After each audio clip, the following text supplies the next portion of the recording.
ছাব্বিশের বিধানসভা এখনো অনেকটাই দেরি, তার আগেই প্রচার শুরু করেছেন মিঠুন চক্রবর্তী। আজকে চন্দননগরে তিনি তৃণমূলকে ক্ষমতা থেকে সরাতে কংগ্রেস, সিপিআইএম সবাইকে আহ্বান জানালেন এবং তৃণমূল কংগ্রেসের কর্মীদেরও আহ্বান জানালেন। কি বললেন দেখুন। আর কুণাল ঘোষ পাল্টা আক্রমণ। এই ইলেকশন আমাদের জন্য খুব ইম্পর্টেন্ট ইলেকশন। সবাই মিলে একজোট হয়ে এক ছাতার নিচে এসে লড়ে এই সরকারকে বার করতেই হবে।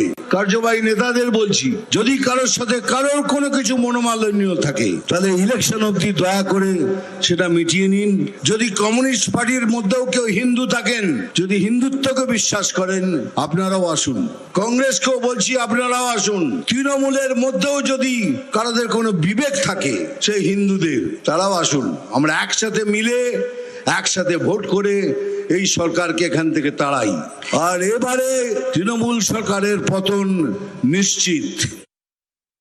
মিঠুনদা তিনি সম্পূর্ণ দ্বিচারিতা করছেন। তিনি ছোটবেলায় নাকি একবার নকশাল করতেন, এমন নাকি তার সাহস তিনি কলকাতা ছেড়ে পালিয়ে বম্বে চলে গেলেন। তারপরে জ্যোতি আঙ্কেল বলে এসে হাজির হলেন, তারপর সুভাষ দা, এরপরে তৃণমূল, মমতা বন্দ্যোপাধ্যায় তারপর তাকে এমপি করলেন। মিঠুনদা বললেন মিঠুন চক্রবর্তী, মমতা বন্দ্যোপাধ্যায় আমার বোন, ইস্তফা দিয়ে বিজেপিতে গিয়ে তারপরে বোনের পিঠে ছুরি মেরে বলছে তার সরকার ফেলে দাও। ব্যাপারটা সিবিআই ইডি ডিটেল বলতে পারবে। মিঠুনদা নির্লজ্জ, সুবিধাবাদী, দলবদলু, গিরগিটি এমএলএ ফাটাকেষ্ট, এখানে হেরো ফাটাকেষ্ট হবে। যেখানে নাম তুলেছেন ক্ষমতা থাকলে বিধানসভা নির্বাচনে দাঁড়িয়ে দেখান।